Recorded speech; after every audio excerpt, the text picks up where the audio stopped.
A lot of the hijabi, niqabi sisters come to me and say, can I have my profile picture? Excuse me? You're black.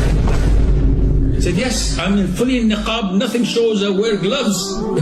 Okay, bring a sack of potatoes as a profile picture. Why do you want to come? No, I want to show my butterfly abaya. But nothing is showing, Sheikh. Nothing is showing. Everything is black. This is how it starts. 2 months later, the eyes a little bit gap. You can see the eyes.